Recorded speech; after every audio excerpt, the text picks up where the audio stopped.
Friends of the Sun. Here are Verena and Sebastian from Gemeinsam Vegan. We are here in Paraguay, near to Acahay. With us is Doug is here, and he lives here since a few months. And he wants to create a vegan community. Doug, the reason why you stay in Paraguay? The reason I stay in Paraguay is because I'm a climate refugee. I'm from Holland and I consider the climate about non-weather. You cannot grow any tropical fruits, that's another thing. Like in Germany. So I decided a long time ago when I saw that the climate was getting less and less similar to my childhood, when we still had real summers, still had real winters, to go somewhere else, not only because of the climate, like the weather, but also the overpopulation of Holland and the lack of opportunity in that country if you are not filthy rich. So that's why I'm here, amongst other reasons. Oh. And you want to create a German, not a German, no, I don't. we are from Germany. Enough Germans here already. A vegan community, you said, and how you want to make it, and how many people are here now. And first of all, for me it's not the prime goal to create a vegan community here. The main thing is that I'm happy here, but I think it would be better for this nice valley if there are more vegan people who really care about the beauty that is still here and conserve it. And that's why we are looking for vegans who think like us and don't want to pollute the stream and don't want to cut all the trees here. So it's just also the idea, because Acahay, or Serra Acahay, is this nice round thing and similar to a planet. What would happen if we import more people are vegan and start to care about their environment? What will happen to it? So you want that more vegan come here and buy some land, or?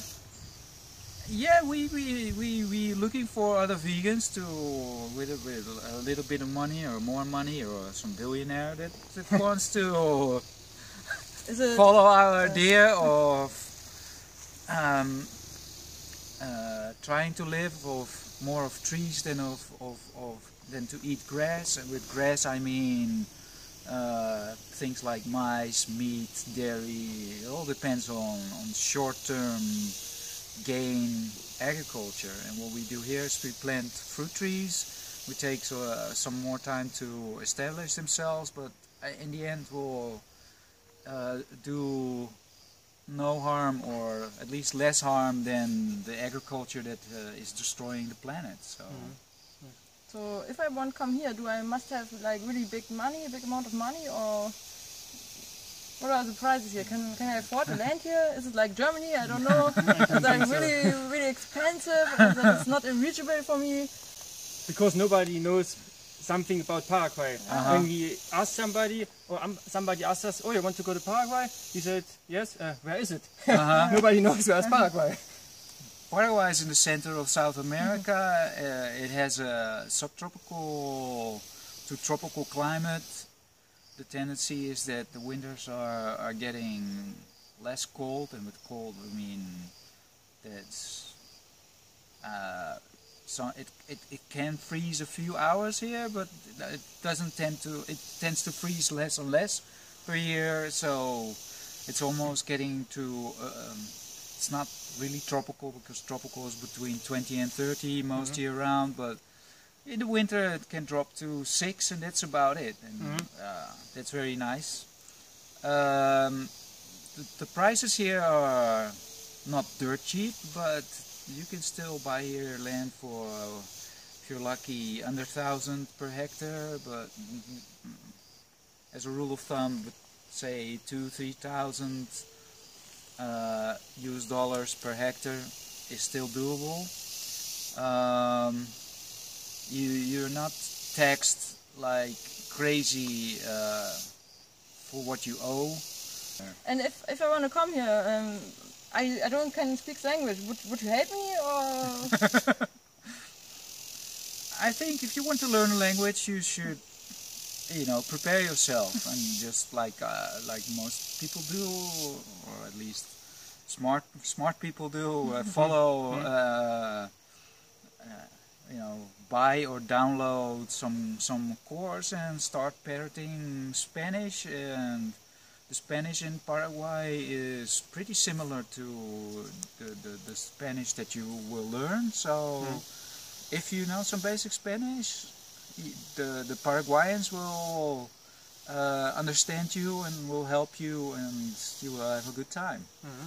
And what about the rules in this country? Is it like in Europe, when you want to build a house, do you ask somebody, or can you make your own? Or it depends on where you want to live, because there are places, especially in the cities, that officially you have to apply for a building permit.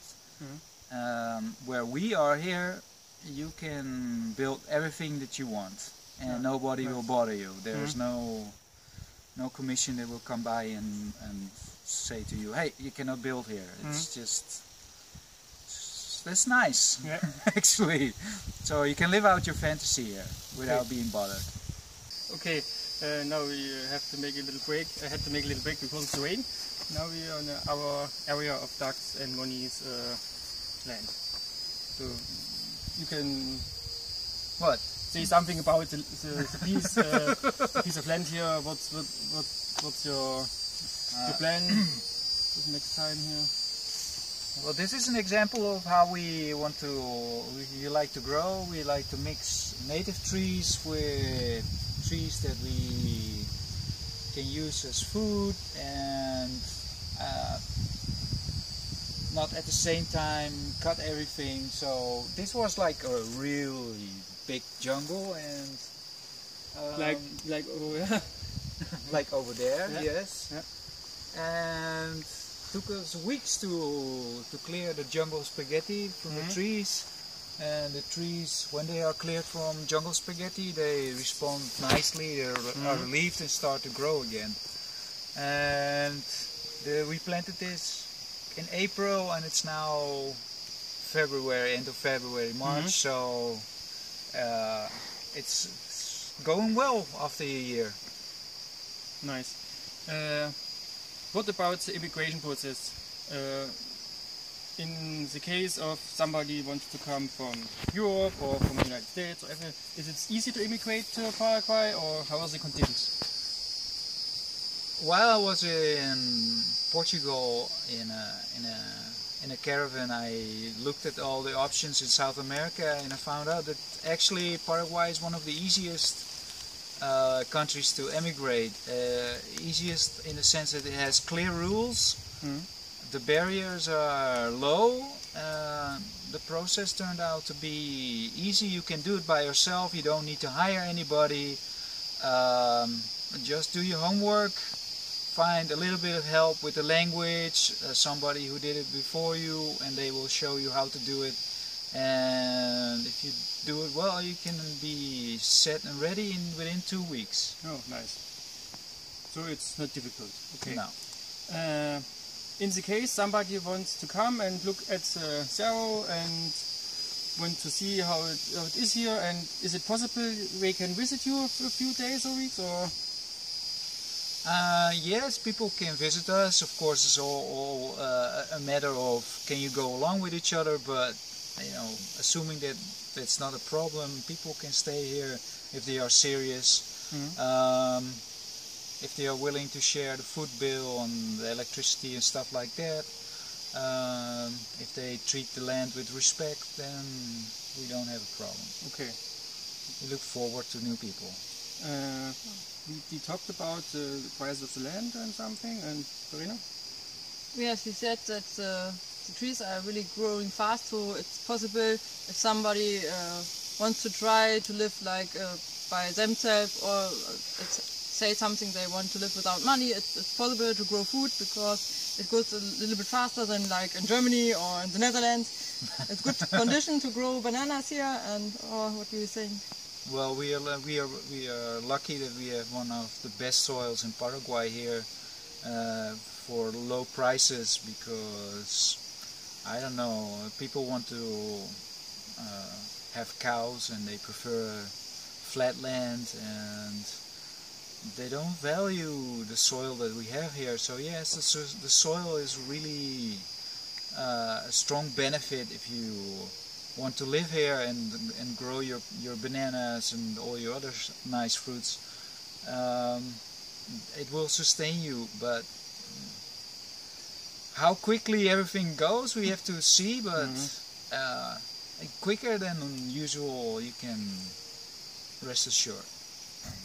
Big thanks for thanks for you. We stay here for a few weeks, and we enjoy the time, and we can say it's really nice. You can stay here, and from Europe you can fly, from Germany especially, or in the Netherlands you can fly one person for around 750 euros with backfly. It's not that expensive, so you can come here, visit Doug and Monica and Thomas maybe when he's here, and we think it's one of the favorite places for us in Paraguay. Yeah, it's the nicest place because of the soil and all the things around. It's beautiful. Okay, thank you and see you. Bye. Bye.